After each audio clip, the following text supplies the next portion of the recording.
भगवान श्री पार्श्वनाथ का पवित्र नाम विसह पुल्लिंग मंत्रम उत्कृष्ट मंत्र है।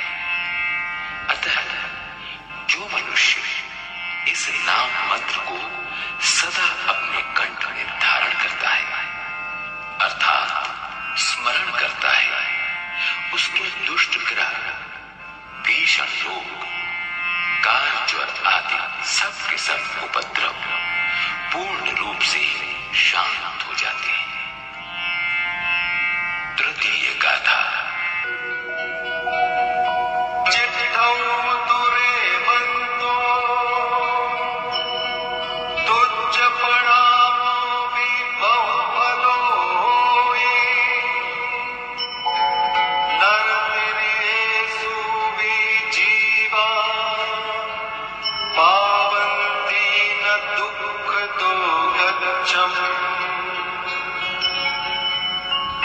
अर्थात हे प्रभु, आपके नाम मंत्र का जप बहुत बड़ी शक्ति है। यहां तो केवल आपको भक्ति पूर्वक किया हुआ नमस्कार ही अमृत फल देने वाला है। जो आपका भक्त है वो कभी भी मनुष्य, तीर्य यानी पशु पक्षी आदि गतियों में दुख और दुर्भाग्य नहीं पा सकता। वो जहां भी रहेगा आनंद में रहेगा। चतुर्थ गाथा। तूह सम्मते लब्धे चिंतामणि कपपाय पावन्ति अविज्ञेयम् जीवा अयरामरं ठाणम्। अर्थात हे प्रभु, चिंतामणि रत्न और कल्प वृक्ष से भी अधिक महिमाशाली आपका सम्यक के दर्शन हो जाने पर साधकों को किसी प्रकार का भय नहीं रहता। वे बड़े आनंद के साथ बिना किसी विघ्न बाधा के अजर अमर मोक्ष धाम को प्राप्त कर लेते हैं। पंचम गाथा।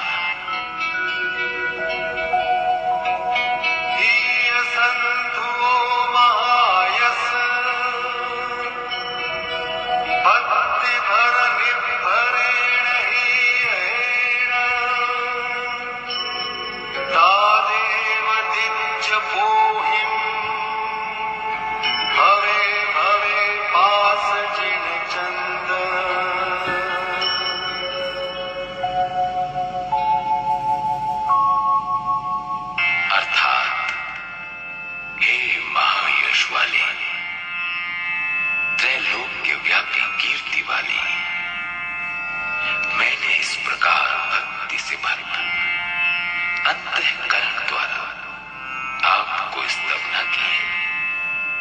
इसलिए हे देवाधिदेव, हे जिनचंद्र, मुझे हर जन्म में जिन धर्म देना जिससे मैं आपकी निरंतर भक्ति कर सकूं और भवसागर पार कर सकूं।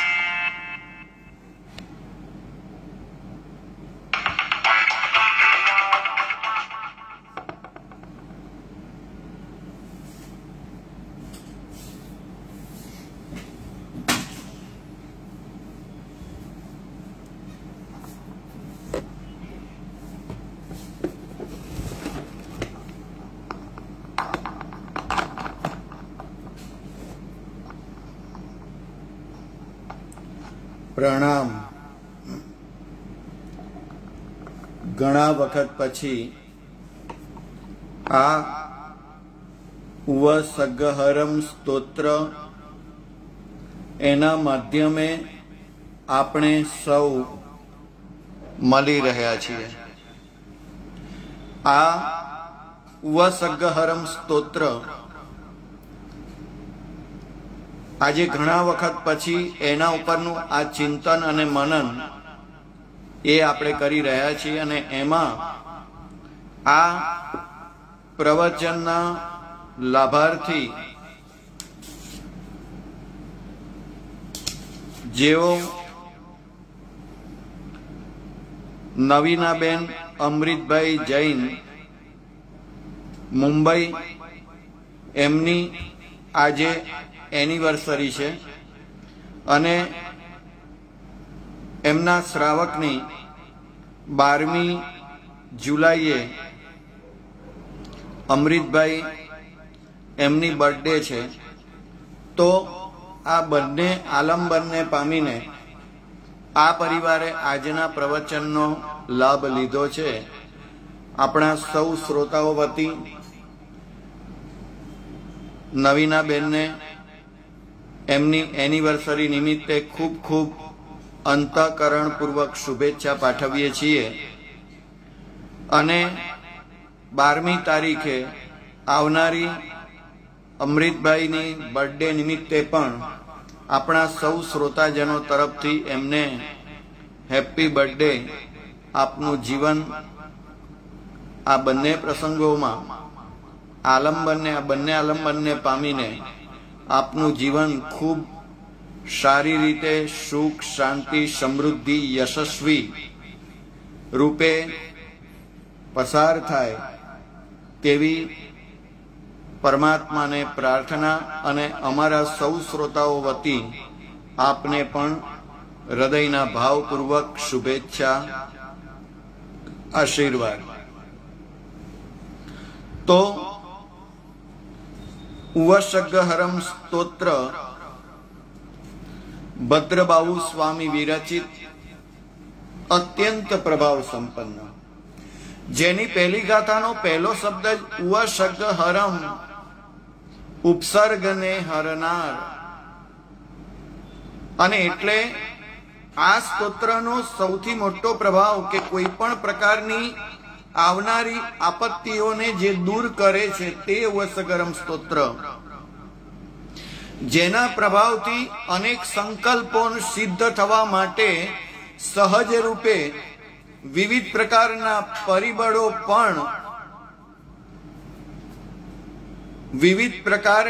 પરિબળો એ સર્જાય છે. તે ઉવસગ્ગહરમ સ્તોત્ર, જે ઉવસગ્ગહરમ સ્તોત્રના ગણવાથી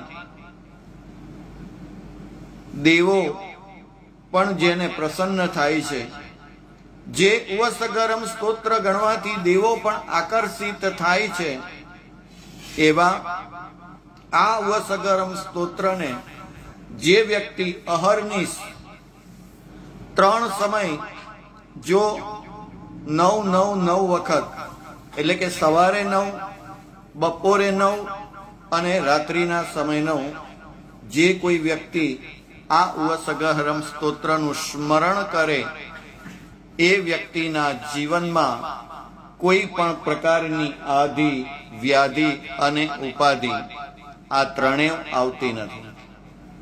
એટલું જ નહીં, પણ આ ઉવસગ્ગહરમ સ્તોત્રનો એક એવો પ્રભાવ છે કે આ ઉવસગ્ગહરમ સ્તોત્રને જો કોઈક વ્યક્તિ બ્રહ્મ મુહૂર્તમાં શુદ્ધ વસ્ત્રો પહેરી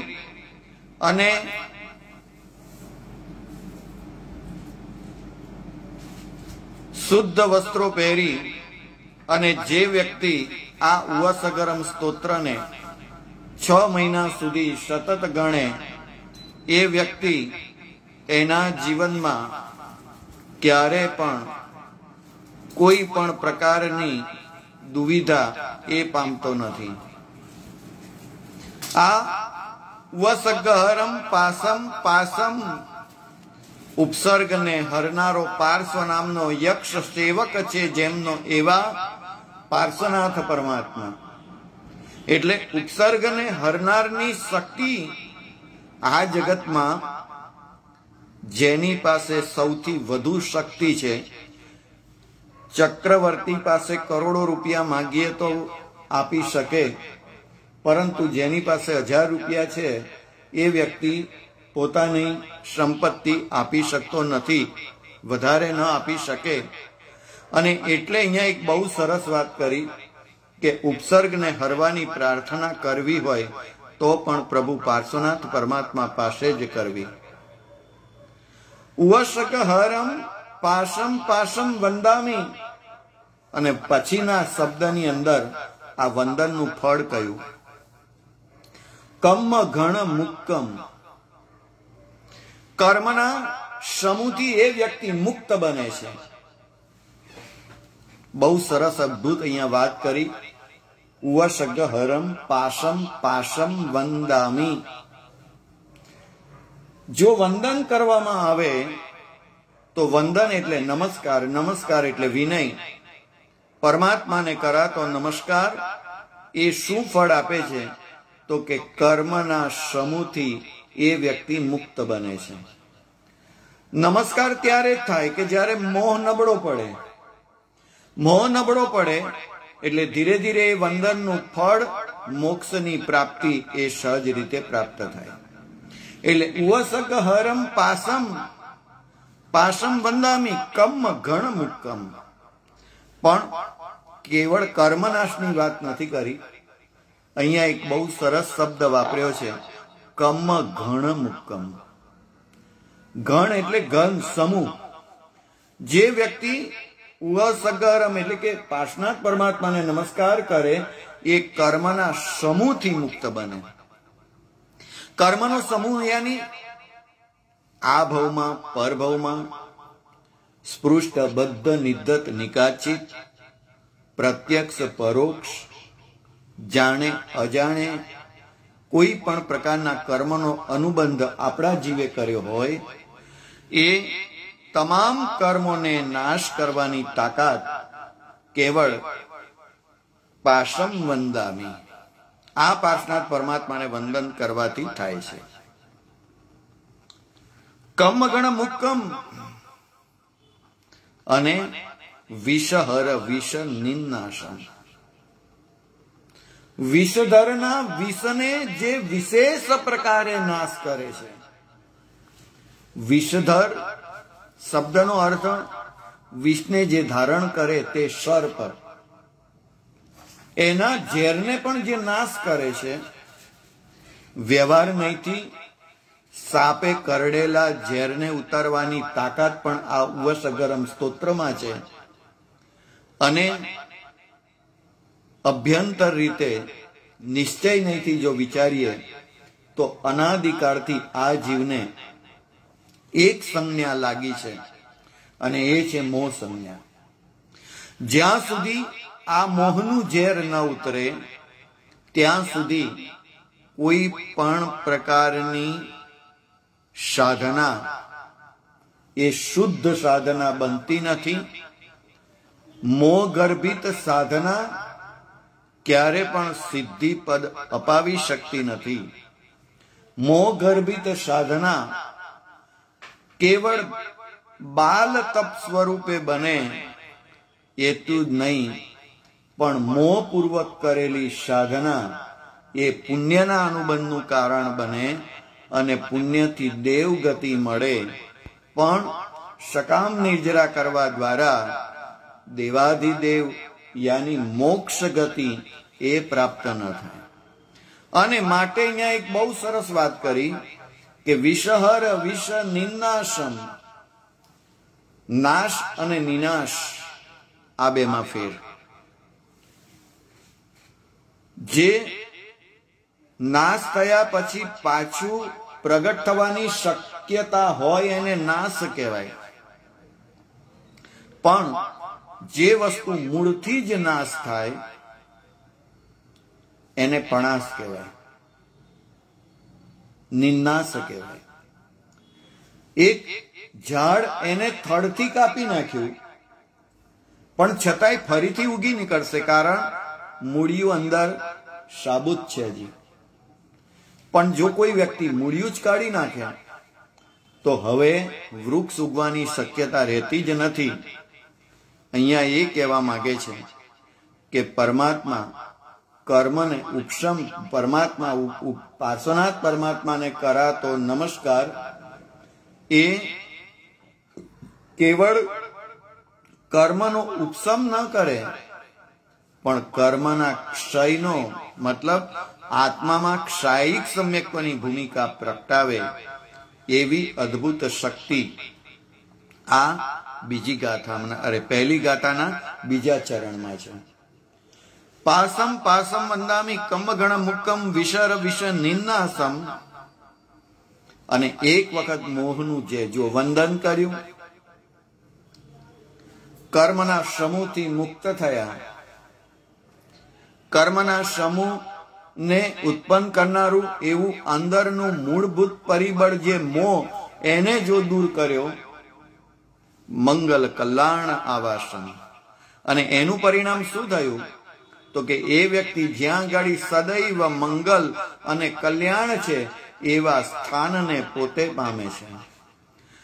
અરે મંગલ અને કલ્યાણ કરી શકે એવા એક સ્થાન રૂપ એવી વિશિષ્ટ લબ્ધિ અને શક્તિને એ પ્રાપ્ત કરે છે કે જે લબ્ધિ અને જે શક્તિ આ જગતના વિશ્વ માત્રના જીવોને શારીરિક, માનસિક આ બધી જ ઉપાધિઓથી મુક્ત કરાવવાની શક્તિ અને સત્વ જેના કારણે પ્રગટે છે. અને આ વસ્તુ થાય એટલે મંગલ અને કલ્યાણ જીવનની અંદર બસ સતત મંગલ.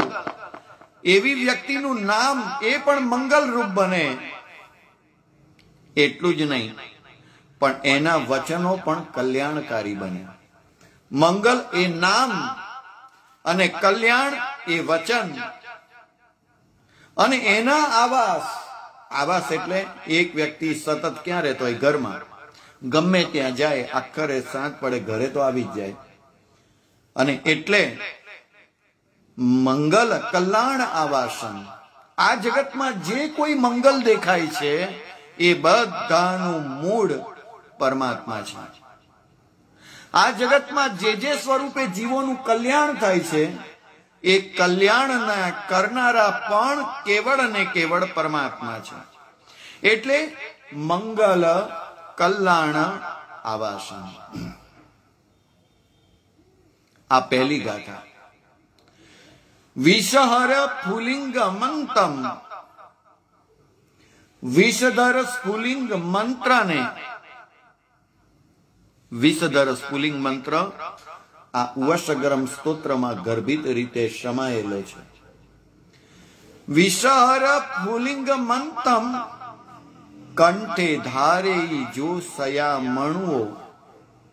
જે વ્યક્તિ કંઠને વિશે આ ધારણ કરે મંત્રને, કયા મંત્રને? વિષધર સ્ફુલિંગ મંત્રને.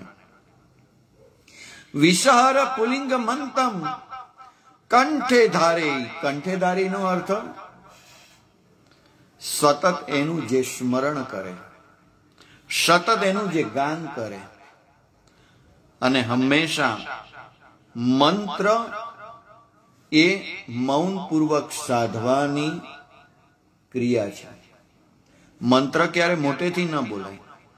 અને એટલે કંઠે મતલબ કે જે વસ્તુ અહીં આપણે એમ કહીએ ને કે કોઈ પણ વ્યક્તિની તૃપ્તિ થાય, બહુ ભોજન કર્યું ને તૃપ્ત થયો તો એમ કે ભાઈ મારે તો હવે અહીં સુધી ગળા સુધી ખવાઈ ગયું છે. કોઈ વાત કહેવી કે ભાઈ ગળા સુધી વાત આવી ગયેલી ને પછી મેં ન કીધી. કંઠે ધારે. આ વિષધર સ્ફુલિંગ મંત્રને જે વ્યક્તિ સતત એનું સ્મરણ કરે, ગાન કરે, તસ ગહ રોગ મારી દુઠ્ઠ જરા જંતી ઉવસામા. જે કોઈ વ્યક્તિ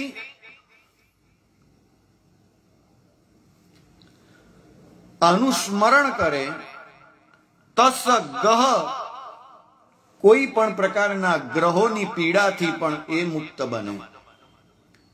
મેં પહેલા પણ વાત કરી હતી કે કોઈ પણ વ્યક્તિને કાલસર્પ યોગ હોય, પિતૃદોષ હોય, નાગદોષ હોય, આવા બધા જ દોષોમાં જે કોઈ વ્યક્તિ આ ઉવસગહરમ સ્તોત્ર ગણે તો એ ઉવસગહરમ સ્તોત્રના પ્રભાવે ગ્રહોની નબળી અસર સબળ બને, ગ્રહો સાનુકૂળ બને, કોઈ પણ પ્રકારના નાના કે મોટા રોગો એ રોગો પણ મૂળથી શમી જાય, શરીર નિરોગી આરોગ્યવંત બને. એટલું જ નહીં, મારી, મરકી વગેરે જેવા જે વિશેષ પ્રકારના ઉપદ્રવો છે આ બધા જ ઉપદ્રવો પણ નાશ પામે. તસ ગહ રોગ મારી. અને એક વસ્તુ કહું કે ગહ રોગ અને મારી, મરકી આ બધાનો પ્રભાવ એવો છે કે વ્યક્તિગત પણ છે અને સામૂહિક પણ છે. ગ્રહોની અસર વ્યક્તિગત પણ છે અને સામૂહિક પણ છે. કેવી રીતે? સામૂહિક કેવી રીતે?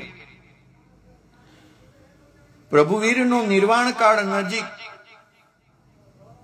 દેશના આપી રહ્યા હતા. 16 પ્રહર પ્રભુ દેશના. 16 પ્રહર વીતી ગયા. હવે અવાજ મંદ પડવા માંડ્યો. ઇન્દ્ર મહારાજાને ખ્યાલ આવી ગયો કે પ્રભુનો નિર્વાણ કાળ નજીક આવ્યો છે. સમગ્ર સમોસરણ સ્તબ્ધ બની ગયું, નીરવ શાંતિ પથરાઈ ગઈ. પ્રભુનો નિર્વાણ કાળ સૌ પોતાની નજરે જોઈ રહ્યા હતા અને સમવસરણની આ ચીર શાંતિને ભેદતો ઇન્દ્ર મહારાજાનો એક અવાજ સૌ સમવસરણના જીવોનું એ ધ્યાન ખેંચ્યું. ઇન્દ્ર મહારાજાએ પ્રભુવીરને વિનંતી કરી કે પ્રભુ, એક ક્ષણ માત્ર આપનું આયુષ્ય વધારો. આપની રાશિમાં ભસ્મગ્રહ બેસે છે. 18,000 વર્ષ સુધી એ અસર કરશે.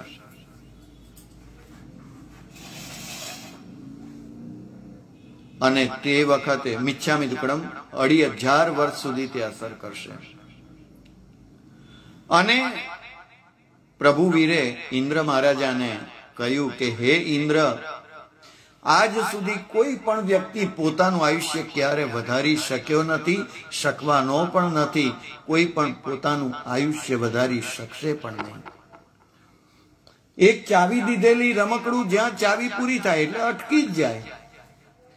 એક ઘડિયાળમાં સેલ પૂરેલો હોય, એ સેલ પૂરો થાય એટલે એનું કાર્ય અટકી જ જાય. એ ક્યારેય ના થાય. એમ એક વખત આયુષ્ય કર્મના જે પૂતગલો જે આત્માએ ગ્રહણ કર્યા છે એ જેવા પૂર્ણ થાય કે તરત કોઈ ચાલ્યો જાય. કોઈ પણ વ્યક્તિ પણ પ્રભુ આપની આ રાશિમાં ભસ્મગ્રહ બેસશે જે 2,500 વર્ષ સુધી અસર કરે છે. અને તે વખતે પ્રભુવીરે કહ્યું કે હે ઇન્દ્ર,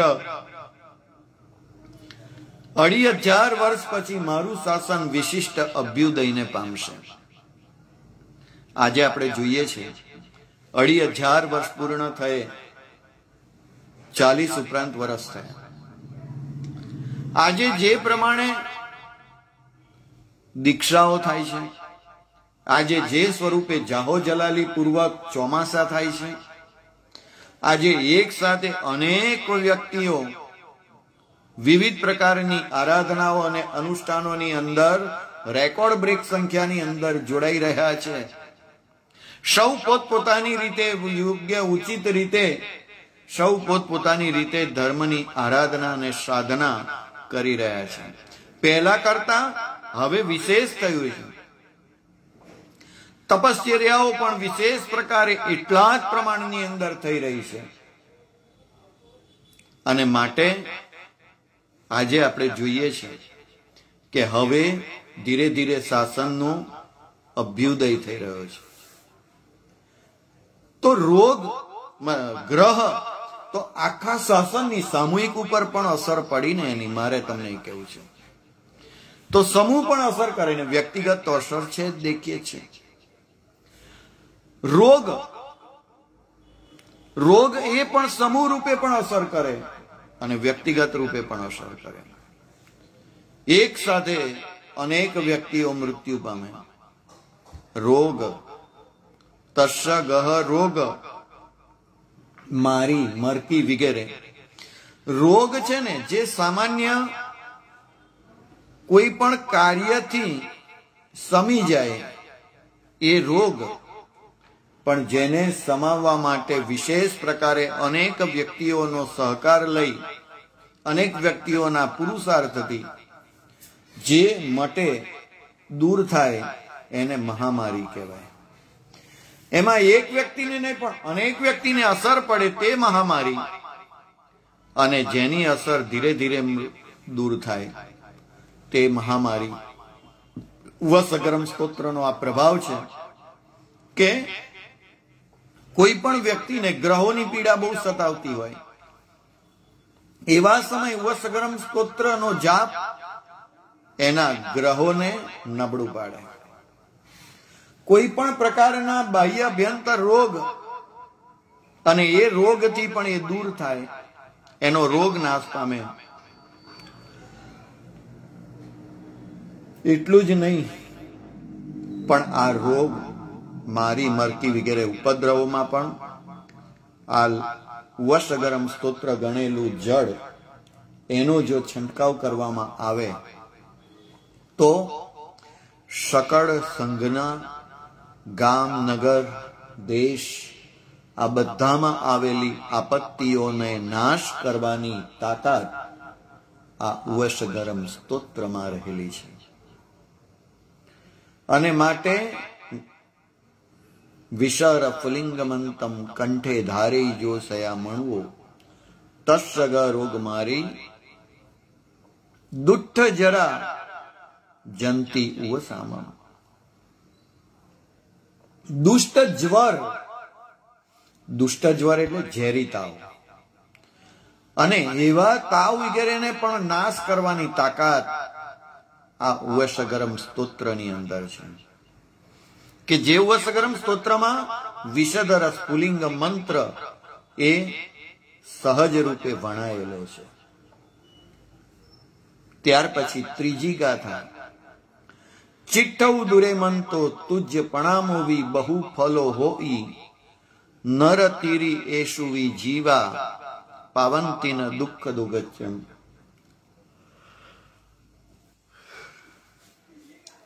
ચિઠ્ઠવ દુરે મંતો, હે મંત્રો તમે તો દૂર રહો. તુજ્ય, આપને પ્રણામોવી બહુ ફલો હોય, આપને પ્રણામ કરવો એ પણ ઘણું ફળ આપનાર બને છે. અને એટલે ચિઠ્ઠવ દુરે મંતો, હે મંત્રો, બાકીના જેટલા મંત્રો છે એ બધા મંત્રો દૂર રહો. દૂર રહો મતલબ એ બધાનો પ્રભાવ, અને એની આગળ કેવળ પાર્શનાથ પરમાત્માને કરાતો નમસ્કાર એ અનેક પ્રકારના મંત્રોની આરાધના અને સાધનાથી જે સિદ્ધિ થાય એ સિદ્ધિ કેવળ આ વસગરમ સ્તોત્ર ગણવાથી, પાર્શનાથ પરમાત્માને નમસ્કાર કરવાથી એ સિદ્ધિ, શક્તિ અને સત્વ એ પ્રાપ્ત થાય છે. અને માટે તુજ્ય પ્રણામોવી બહુ ફલો હોય, તમને પ્રણામ કરવું એ પણ ઘણું ફળ આપનાર બને છે. અહીંયા પ્રશ્ન થાય કે ફળ તો કેવળ એક મોક્ષ જ જોઈએ છે, તો ઘણા ફળની વાત અહીંયા કેમ કરી? કોઈ પણ ફળ એ અંતિમ અવસ્થા છે, અને એ એક જ હોય. એક સાથે અનેક ફળ,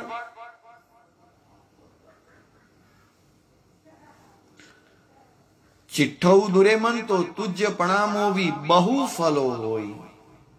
હે મંત્રો તમે તો દૂર રહો, પણ તમને પ્રણામ કરવો એ પણ ઘણું ફળ આપનાર બને છે. એનો અર્થ અહીંયા જીવનની અંદર કોઈ પણ પ્રકારની આધિ, વ્યાધિ અને ઉપાધિ, કોઈ પણ પ્રકારના ઉપસર્ગો, કોઈ પણ પ્રકારની ચિંતાઓ, કૌટુંબિક રીતે કે સ્વની રીતે કે કૌટુંબિક રીતે, પરિવાર, આ બધી જ ચિંતાઓને દૂર કરનારું, અરે ચિંતાઓના મૂળને જ નાશ કરનારું જો કોઈ પરિબળ હોય તો એ માત્ર ને માત્ર વશગરમ સ્તોત્ર છે. નર તીરી એસુવી જીવા, નર તીરી મનુષ્ય તિર્યંશ, આવા જીવો પાવંતી ન દુઃખ દોગચ્યમ, એ દુઃખ અને દરિદ્ર એને પામતા નથી. કેવી સરસ વાત કરી. નરતીરી એશુ વી જીવા, એવા કોઈ પણ જીવો, ચારે ગતિના જીવો, પાવંતી ન દુઃખ દોગચ્યમ, પાવંતી એટલે પ્રાપ્ત કરવે છે, પ્રાપ્ત કરવું, ન એટલે નહીં, ન પ્રાપ્ત કરવું. શું પ્રાપ્ત નથી કરતા? દુઃખ અને દારિદ્ર્ય. દુઃખ અને દારિદ્ર્ય વચ્ચેનો ફેર શું? દુઃખ એ મનથી ઊભી કરેલી અવસ્થા છે, મનમાં ઊભી થયેલી અવસ્થા છે, અને દારિદ્ર્ય એ સમગ્ર કુટુંબને સ્પર્શતું એક પુણ્યહીનતાની નિશાની સ્વરૂપ છે. અને એટલે દુઃખ હોય અને દરિદ્ર ન પણ હોય, પણ દુઃખી હોય, શ્રીમંત હોય પણ દુઃખી હોય, એને શું કરવાનું? આજના ઘણા શ્રીમંતો એવા છે કે જેની પાસે કરોડો ને અબજો રૂપિયાની સંપત્તિ હતી અને તે છતાં પણ એ સંપત્તિનો ત્યાગ, મતલબ એ સંપત્તિને છોડવી પડી. ક્ષણ માત્રની અંદર રોડ ઉપર આવી ગયા. આજનો કરોડપતિ કાલનો રોડપતિ થઈ ગયો. દારિદ્ર આવી ગયું, અને એટલે દુઃખ અને દારિદ્ર બંને ભેગું થયું. પણ ઘણા વ્યક્તિઓ એવા હોય કે જેની પાસે દુઃખ હોય, દુઃખ ન હોય પણ દરિદ્રતા હોય, અને દરિદ્ર અવસ્થાની અંદર પણ પોતાની ભાવ સાધનાને ક્યારેય નિર્મૂલ ન થવા દે. અને એટલે દુઃખ અને દારિદ્ર, આ જગતમાં દુઃખથી પોતે હેરાન થાય અને દરિદ્રથી જગતના જીવો હેરાન કરે. દરિદ્રતા આવે એટલે જગતના જીવો હેરાન કરે, મતલબ શ્રીમંતોની બોલબાલા છે. સામાન્યતયા વ્યાખ્યાન વગેરેની અંદર આગળ કોને બેસાડવામાં આવે? તો કે જે બહુ બોલી બોલતા હોય, જેની પાસે શક્તિ સંપન્નતા હોય, એ કદાચ મોડા આવે ને તોય કે આગળ આવો, આગળ આવો. કેમ? તો કે સંપત્તિ છે એની પાસે. તો કહેવાનો મતલબ કે જો દરિદ્ર સંપત્તિ હોય, નાણા વગરનો નાથીઓ નાણે નાથાલાલ, ભલે કાંઈ જ નથી પણ તે છતાં જો સંપત્તિ છે તો આ જગતની અંદર, એટલે તો પૈસાને 11મો પ્રાણ કીધો છે. જીવના 10 પ્રાણ, એમાંનો 11મો પ્રાણ જો હોય તો તે પૈસો છે. અને માટે જે વ્યક્તિ આ વશગરમ સ્તોત્ર ગણે, એ વ્યક્તિ જીવનમાં ક્યારે દુઃખી થતો નથી. દુઃખ આવે ને એટલે વ્યક્તિ જીવનમાં હતાશ થઈ જાય. દુઃખ આવે એટલે પોતાની બુદ્ધિ, પોતાનો ક્ષયોક્ષમ પણ મંદ પડી જાય. દુઃખ આવે એટલે અનેક રીતે પોતાની વિચારવાની શક્તિ પણ બંધ પડી જાય.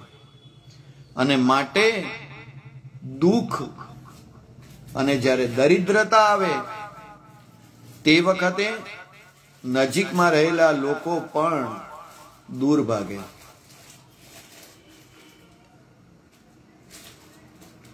તે વખતે નજીકમાં રહેલા લોકો પણ દૂર ભાગે. જે વખતે દરિદ્રતા આવે ને, આ દરિદ્રતાનો નાશ કરવા માટે બીજા અને લોકો ઉપર પરાધીનપણું રાખવું પડે.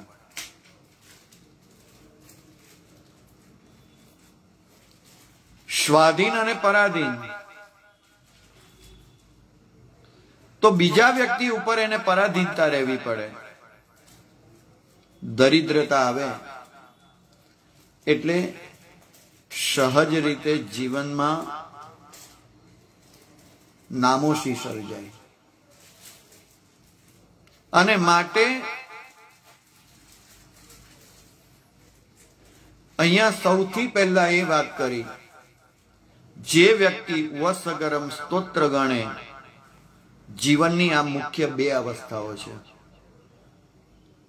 જેના જીવનમાં દુઃખ નથી અને જેના જીવનમાં દરિદ્રતા નથી, એ વ્યક્તિ પોતાના માટે, પરિવાર માટે અને સમાજ કે દેશ કે રાષ્ટ્ર માટે જે ધારે તે કરી શકે.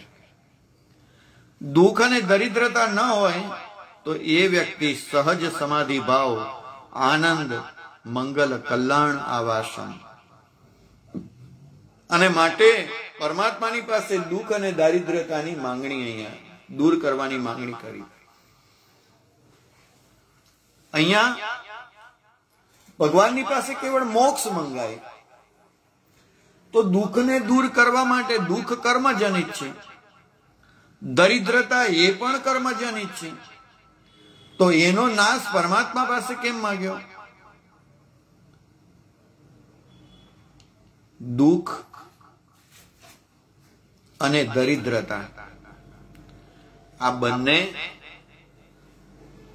જો નાશ પામે ને, દુઃખ શબ્દનો અર્થ પોતાની અજ્ઞાનતા અને દરિદ્રતા એનો અર્થ દુઃખ એટલે અજ્ઞાનતા. કારણ કે અજ્ઞાનતાના કારણે દુઃખ આવે. કોઈ વ્યક્તિ મારો વેરી ન હોય છતાંય માનસિક રીતે એને મારો આ વેરી છે એમ સમજીને હું દુઃખી થઉં, અંદરથી એના સુખને જોઈને હું દુઃખી થઉં, સામાના ઉત્કર્ષને જોઈને હું દુઃખી થઉં. કારણ કે મારી અજ્ઞાનતા છે કે ભાઈ મારું પુણ્ય નથી, માટે હું નથી કરી શકતો. અને તો દુઃખ એનું મૂળ જેમ અજ્ઞાનતા છે, એમ દરિદ્રતા એનું મૂળ છે લોભ.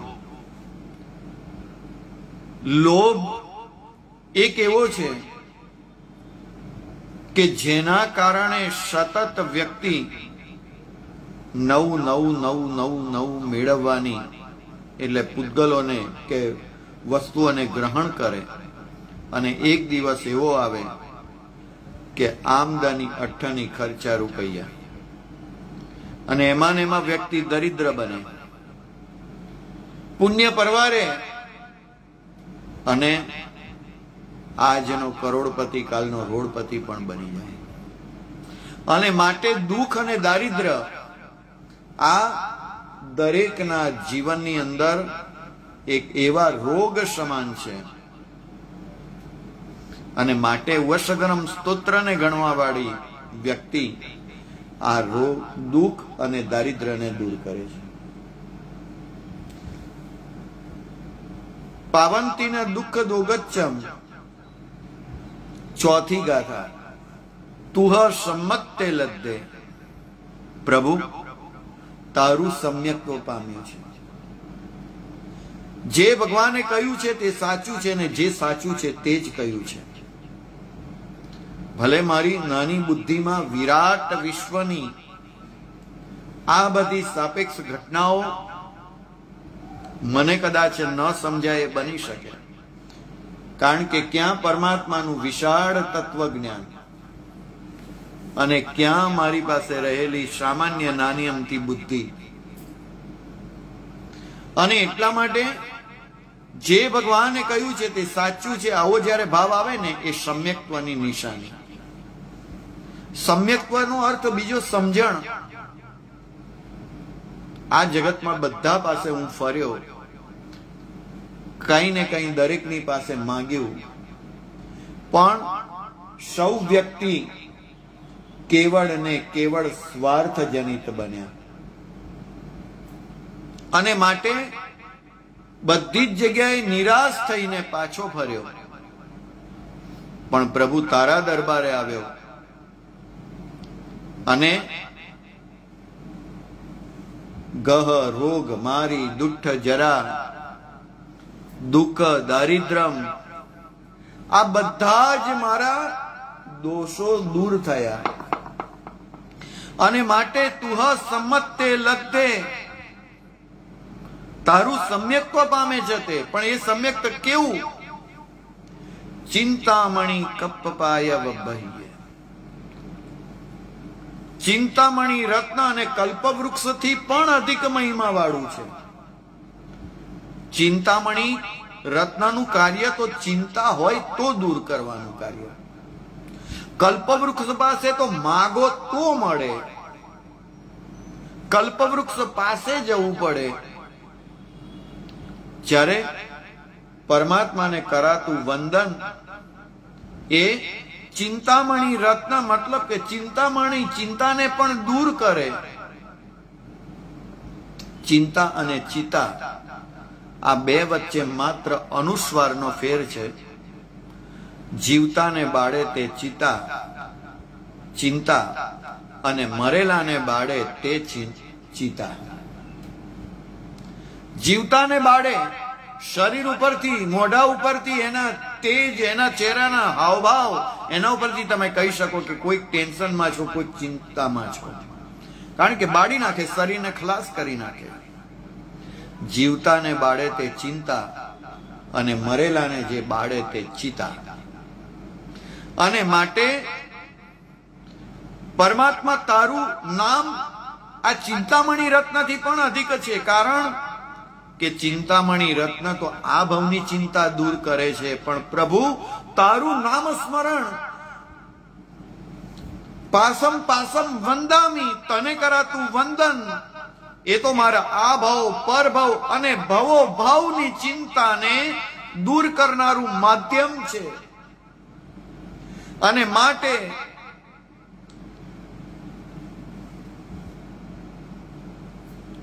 તુહ સંમત્તે લબ્ધે ચિંતામણી કપ્પાય વબ્બહીએ પાવંતી અવિજ્ઞેણમ, પ્રાપ્ત થાય છે અવિજ્ઞ, કોઈ પણ પ્રકારના વિઘ્ન વિના, નિર્વિઘ્ને. શું પ્રાપ્ત થાય છે? જીવોને જીવા ઐરામરમ ઠાણમ, અજરામર સ્થાનને તે પ્રાપ્ત કરે છે.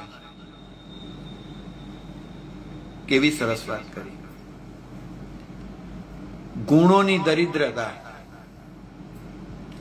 અને દોષોનું દુઃખ આ જો દૂર થાય તો અવિજ્ઞેણમ જીવા ઐરામરમ ઠાણમ, જીવો કોઈ પણ પ્રકારના વિઘ્ન વિના અજરામર એવા મોક્ષ સ્થાનને પ્રાપ્ત કરે છે. કોઈ પણ જાતના વિઘ્ન વિના મતલબ હવે જ્યારે આત્મા અહીંથી મોક્ષમાં જાય ને તે વખતે માત્ર રુજુ શ્રેણીમાં એ ગતિ કરે. પહેલા સમય કોઈ પણ આત્મા મોક્ષે જાય એટલે પહેલો સમય અહીંથી શરૂ થાય અને મોક્ષે પહોંચે ત્યારે પહેલો સમય પૂરો થાય. અને એટલે અવિજ્ઞેણમ, કોઈ પણ જાતનું હવે વચ્ચે વક્ર ગતિ, વચ્ચે કોઈ પણ પ્રકારના વળાંકનું કે આનુપૂર્વી કર્મના ઉદય સ્વરૂપનું વિઘ્ન પણ હવે નથી. આ ભવમાંથી વિદાય થયા પછી કોઈ પણ ગતિમાં ઉત્પન્ન થવા સ્વરૂપ પણ વિઘ્ન હવે નથી. અને તમામનું મૂળ જે કર્મરૂપી વિઘ્ન એ પણ હવે નથી. અને એટલે મોક્ષમાં જનાર આત્માને અણફરસી ગતિ કહે છે. મતલબ બીજા સમયની સ્પર્શના કર્યા વિના સમશ્રેણીથી જે આત્મા ગતિ કરે છે કોઈ પણ પ્રકારના વિઘ્ન વિના, જીવા ઐરામરમ ઠાણમ, અજરામર, અજર અમર, હવે ઘડપણ પણ નથી, મૃત્યુ પણ નથી. ઘડપણ અને મૃત્યુ કોનું હોય? શરીરનું હોય. હવે શરીર જ નથી. કેવળ ને કેવળ શુદ્ધ સ્વરૂપ આત્મા. તુમ સુખ એક પ્રદેશ નૂરે નવી માવે લોકાકાશ. સિદ્ધ ભગવંતના એક આત્મા પ્રદેશના સુખમાં રહેલી વર્ગણાઓ એને જો અસત કલ્પનાએ આ 14 રાજલોકમાં મૂકવામાં આવે તો 14 રાજલોકમાં સમય ન શકે એવા સિદ્ધ ભગવંતોના અસંખ્ય આત્મા પ્રદેશોમાંથી માત્ર એક આત્મા પ્રદેશનું સુખ જ્ઞાની ભગવંતોએ આ સ્વરૂપે ભાગ્યું છે. અને માટે એવા મોક્ષ સુખને, અજરામર સ્થાનને, એક વસ્તુ કહું, આપણી સુખની વ્યાખ્યા હંમેશા પૂતગલોને આધીન છે. મને આ ચશ્મા મળ્યા માટે હું સુખી, મને આ નોટ મળી માટે હું સુખી, મને આ બંગલો મળ્યો, ગાડી મળી માટે હું સુખી, મારી પાસે આટલા સુખ સંપત્તિના સાધનો છે માટે હું સુખી. જ્ઞાની ભગવાન તો આપણી મૂર્ખતા ઉપર હસે છે, કારણ કે આપણી સુખની વ્યાખ્યા સ્વાધીન તો છે જ નહીં, બીજાને આધીન છે. અને એટલે વસ્તુ હોય તો સુખી એ સંસારી, અને વસ્તુ ના હોય તો સુખી એનું નામ સંયમી. અને એટલે અહીંયા સુખ કયું? કર્મનું, કર્મ રહિત અવસ્થાનું સુખ, જન્મ જરા મરણથી રહિત અવસ્થાનું સુખ, અનંત જ્ઞાન, અનંત દર્શન, અનંત ચારિત્ર રૂપી, અનંત ગુણાત્મકમાં જ રમણતાનું સુખ. આ સુખની તોલે જગતનું એક પણ સુખ આ ન આવી શકે. એટલે મારે તમને કહેવું છે કે આપણું સુખ પરાધીન છે, પણ સ્વાધીન સુખ અંદર જ રહેલું છે. અને એટલે શાસ્ત્રોમાં મૃગજળની ઉપમા આપી, કસ્તુરિયા મૃગની, મિચ્છામી. કસ્તુરિયો મૃગ પોતાની નાભીમાં જ કસ્તુરી હોવા છતાં પણ સતત એ બહાર શોધતો ફરે છે. જ્ઞાની ભગવાન તો એમ કહે છે કે સુખ તો આપણી પાસે જ રહેલું છે, મારી પાસે અંદર જ સુખ છે, પણ છતાંય હું બહાર વિવિધ પ્રકારની આ પેનોમાં હું સુખ ગોતું છું, હું મારા વિશેષ આ બધા સાધનોમાં સુખ ગોતું છું. પણ સાચું કહું કે સાધનોની પરાધીનતા આપણને વધુ ને વધુ દુઃખી કરે છે, કારણ કે આપણે એ સાધનોના ગુલામ થઈ જઈએ છીએ. અને માટે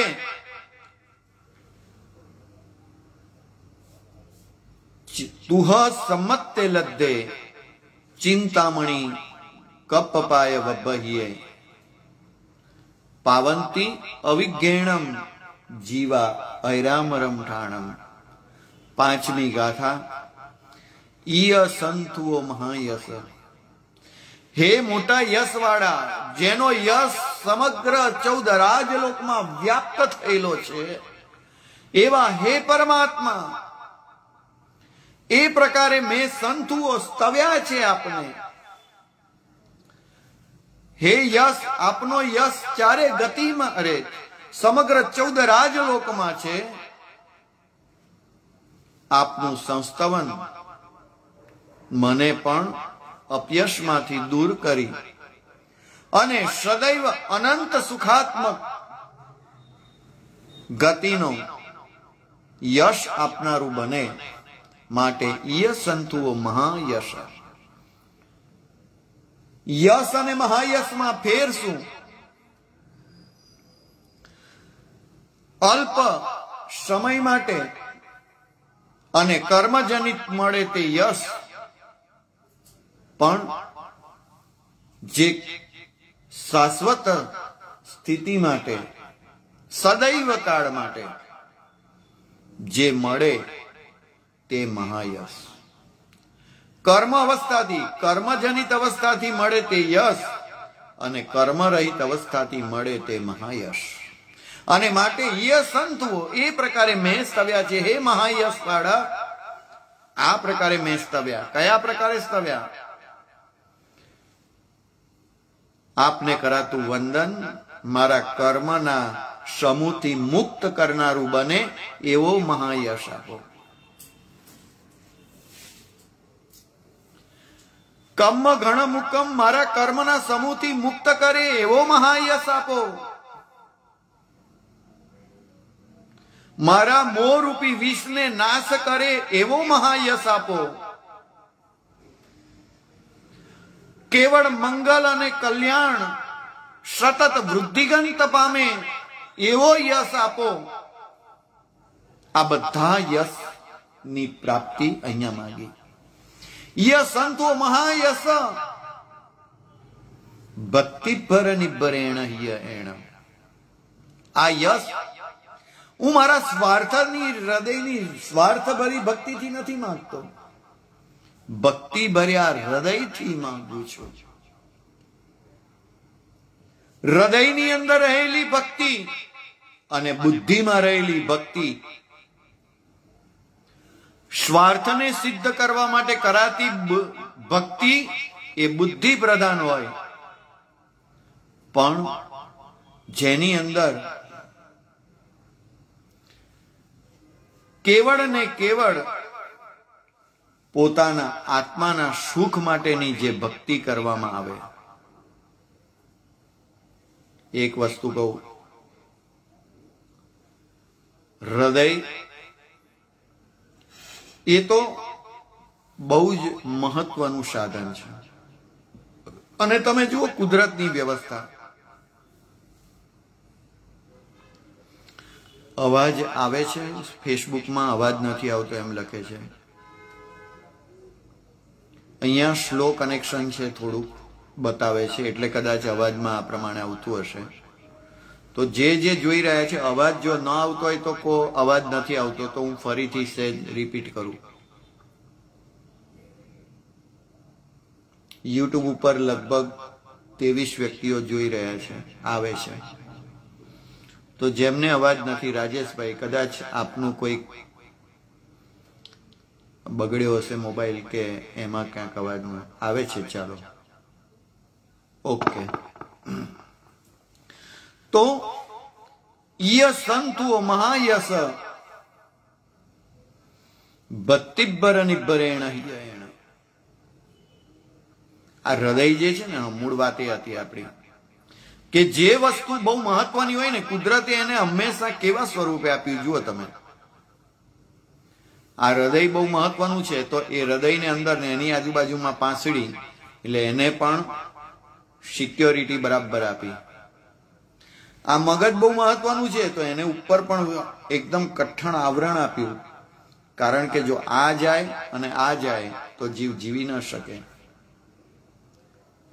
અને એટલે ભક્તિભર પ્રેમ ભરેલું હૈયું લઈને તારે દ્વારે આવ્યો છું. હૃદયની અંદરની ભક્તિ જો હોય ને, તો ત્યાં ગાડી શબ્દો એ ગૌણ બની જાય છે અને ભક્તિ એ પ્રધાન બને છે. ઈય સંતુ મહાયશ ભક્તિભર નિભરેણ. અને ભક્તિ ભર્યા હૃદય તા દેવ દિજ્ય બોહિમ. તેથી એ દેવ, આ બધું ઉપરનું મને ક્યારે મળશે? કે જ્યારે બોહિમ, બોધિ એટલે સમ્યક્ત્વ, એ મને મળે ત્યારે. અને એટલે સમ્યક્ત્વ એ તો મોક્ષનું બીજ છે. બીજ થી જેમ છોડ, પુષ્પ અને ફળ, આ ત્રણ અવસ્થા આવે, એમ મોક્ષ રૂપી ફળ માટે સમ્યક્ત્વ એ બીજ છે. ગુણ એ છોડ છે અને બીજ અને ગુણ એનાથી પ્રાપ્ત થનારો મોક્ષ એ ફળ છે. ફળ એ મોક્ષ છે. તાદેવ દિજ્ય બોહી મને, એટલે મને મૂળ વસ્તુ બીજ આપ. કયું બીજ? તો કે સમ્યક્ત્વ રૂપી બીજ. સમ્યક્ત્વનું પરિણામ મોક્ષ કેવળ અને કેવળ મનુષ્ય ગતિમાં જ મળે, પણ મોક્ષનું બીજ એવું સમ્યક્ત્વ એ ચારે ગતિમાં પ્રાપ્ત થઈ શકે. અને માટે પરમાત્મા કદાચ કોક નબળી પડે, આયુષ્યના બંધ સમયે ક્યાંક આર્તરૌદ્ર ધ્યાનની અંદર હું હોઉં અને ક્યાંક જો મારું દુર્ગતિનું આયુષ્ય બંધાઈ ગયું, તો પણ હે પ્રભુ મને ચિત્થૌ દૂરે યસંતો મહાયસ ભક્તિ પર નિબ્બરેણ યેણ તાદેવ દિજ્ય બોહિમ. માટે મને તું બોધિ બીજ આપ, સમ્યક્ત્વ આપ. ભવે ભવે પાસ જીણ ચંદ. કારણ કે સમ્યક્ત્વ તો ચારે ગતિમાં મળે. અને એટલે અહીંયા પ્રાર્થના કરી કે પ્રભુ કદાચ મારે ચારે ગતિમાં જન્મ પામવો પણ પડે,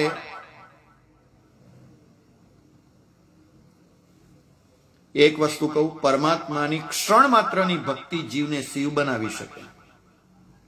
પરમાત્માની ક્ષણ માત્ર ભક્તિ એ પણ જીવને શિવ બનાવી શકે. પરંતુ આપણી ભક્તિ કાંક મોહના આવરણોથી ઘેરાયેલી છે. હું ભક્તિ કરું છું, પૂજા બહુ સરસ કરું છું, પણ લોકોને બતાવવા માટે કરું છું કે જો હું કેવી પૂજા કરું છું.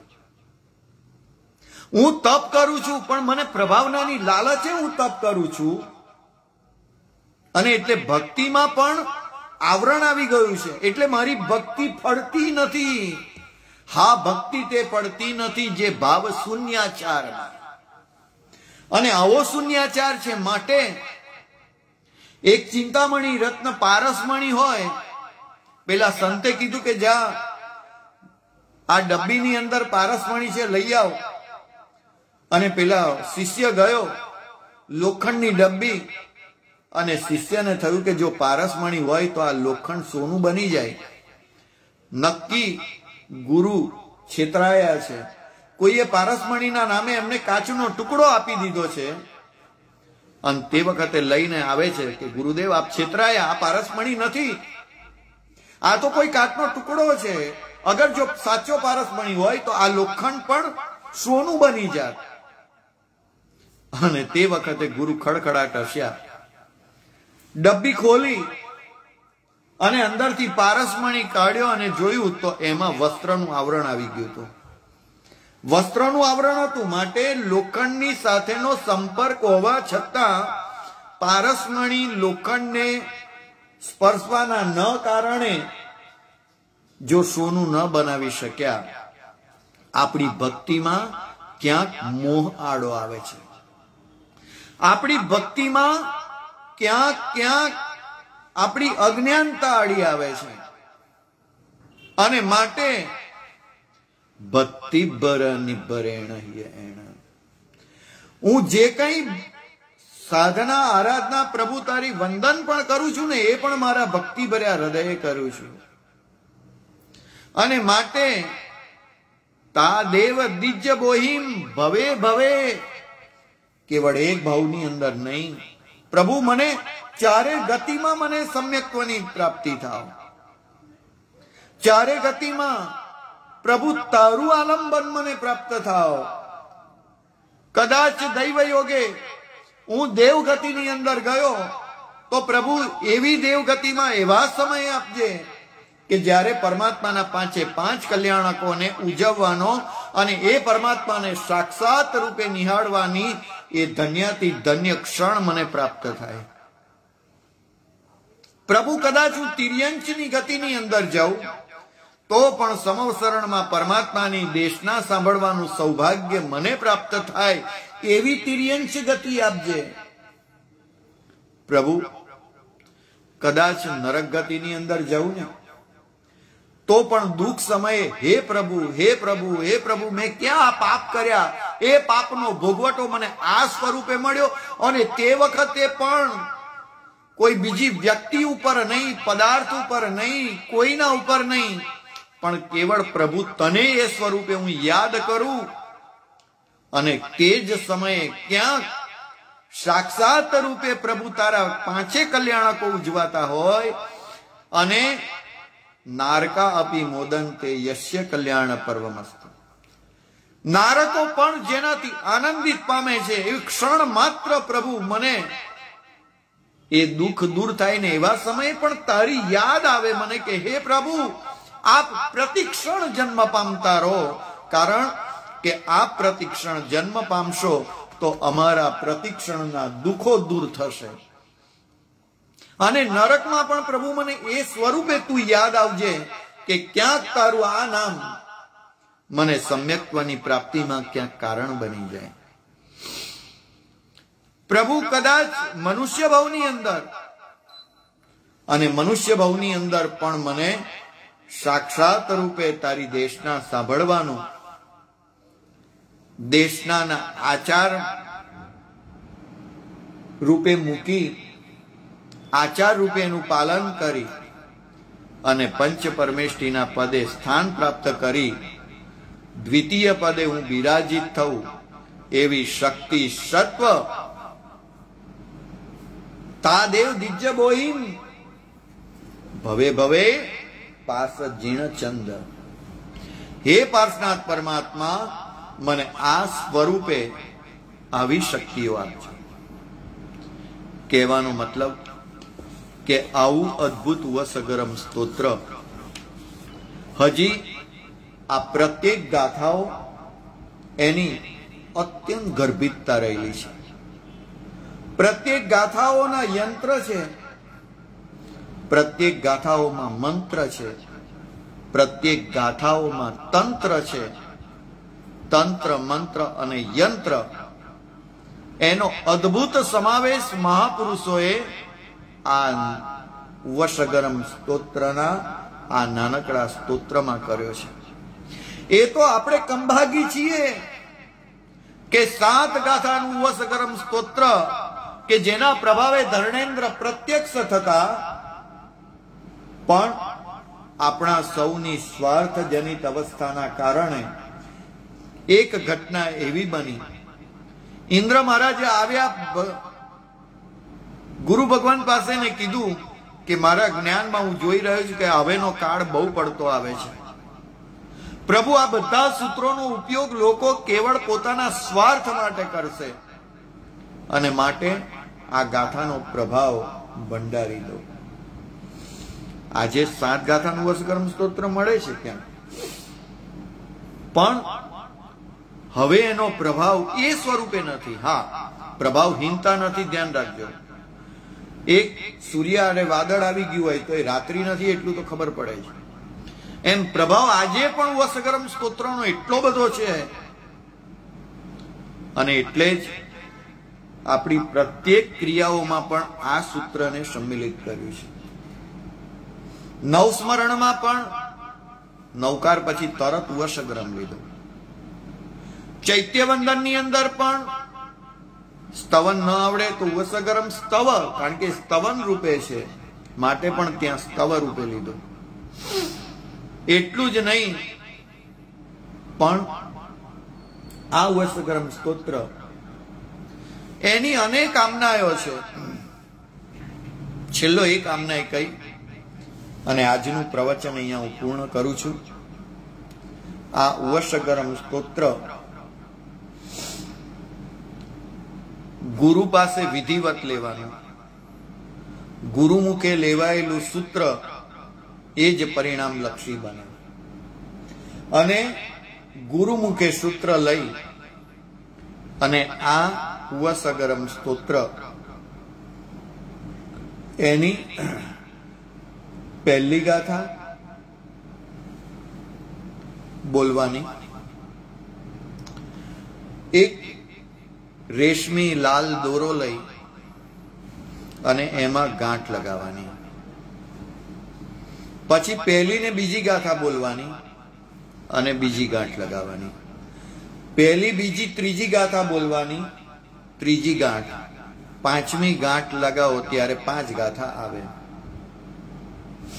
હવે હવે એ જ ક્રમથી પાછું એ ગાંઠ ઉપર આંગળી લગાવવાની અને એમાં જ્ઞાન મુદ્રા એટલે કે અંગૂઠો અને અનામિકા આંગળી એ બેની મધ્યમાં જે પહેલી ગાંઠ છે ને એ રાખવાની અને ત્યાં ગાડી બીજી ગાથાથી પાછું વસગરમ સ્તોત્ર બોલવાનું, કારણ કે પહેલી ગાથા થઈ ગયેલી છે એટલે પહેલી ગાંઠમાં બીજી ગાથાથી, બીજી ગાંઠમાં ત્રીજી ગાથાથી, આ રીતે પ્રત્યેક ગાંઠમાં જ્યારે જે ગાથા હતી તે સિવાયની તેના પછીની ગાથાઓ આ રીતે હાથ રાખી સહેજ દબાવવા પૂર્વક એ ગણવાની. એમ કરતા છેલ્લી જે ગાંઠ આવે ત્યાં ફરીથી પાછું વસગરમ સ્તોત્ર આખું બોલવાનું, પછી 8મી ગાથા ઉપર હાથ રાખી આ રીતે અને પાછું વસગરમ સ્તોત્ર આખું બોલવાનું. આ રીતે પાછું પહેલી ગાથા તરફ આવવાનું, પહેલી ગાંઠ તરફ આવવાનું. આવું જો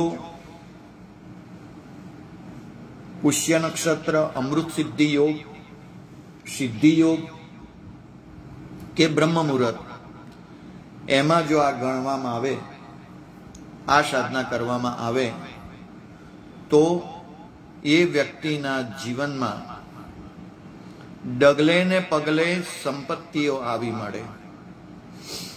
એ વ્યક્તિના જીવનમાં કોઈ પણ પ્રકારની અસ્થિરતા દૂર થાય, કોઈ પણ પ્રકારના કામણ ટુમણનો મેલી વિદ્યાનો પ્રયોગ દૂર થાય. અરે એ પ્રયોગ તો દૂર થાય, હા કાલે જ છે બરાબર, એ પ્રયોગ તો દૂર થાય પણ એ પ્રયોગ ક્યારે તમને લાગી ન શકે એવું એક અદ્ભુત સુરક્ષા કવચ એ આનાથી તૈયાર થાય. આવી અદ્ભુત શક્તિ આ વસગરમ સ્તોત્રમાં છે. પછી ભવિષ્યમાં ક્યારેક અવસર આવશે તો હજી આ વસગરમ સ્તોત્ર વિશે નવી નવી વાતો આપણે કરીશું. ફરીથી આજના પ્રવચનના લાભાર્થી નવીનાબેન અમૃતભાઈ જૈન, બોમ્બે. આજે એમની એનિવર્સરી છે અને એમના શ્રાવક એમની 12મી તારીખે બર્થડે છે અને માટે આ બંને આલંબનને પામીને આજે આ બેને આ પ્રવચન રાખ્યું છે. આ નિમિત્તે આજે આ પરિવારને, આ બેનને ખૂબ ખૂબ અનુમોદના એમના આ સત્કાર્યની અને આપણા સૌ વતી એમને મેરેજ જીવનની હેપી એનિવર્સરી. 12મી તારીખે આવનારી શ્રી અમૃતભાઈ એમની બર્થડે, એમને પણ ખૂબ ખૂબ હેપી બર્થડે અત્યારથી આપણા સૌ શ્રોતાજનો તરફથી. બંને નવકારનો રણકાર ગ્રુપના તમામ મેમ્બરો અને ઇન્ફોર્મેશન ફ્રોમ હેમરાગ એના પણ તમામ મેમ્બરો, આ બંને વોટ્સએપ ગ્રુપ જે મારા ચાલી રહ્યા છે એ બંને, અને અત્યારે જે આપ સૌ જોઈ રહ્યા છો યુટ્યુબ ઉપર પ્રાય 30, તો આ બધાને આપ સૌ વતી, આપણા સૌ વતી હું નવીનાબેન અને અમૃતભાઈને ખૂબ ખૂબ શુભેચ્છાઓ અને આશીર્વાદ. આપ સૌ સુખ શાતામાં હશો. અવારનવાર ક્યારેક આવા નિમિત્તે આપણે સૌ મળીશું. આજનું પ્રવચન કેવું લાગ્યું આપ સૌ ચોક્કસ જણાવશો. પ્રણામ. જય જિનેન્દ્ર.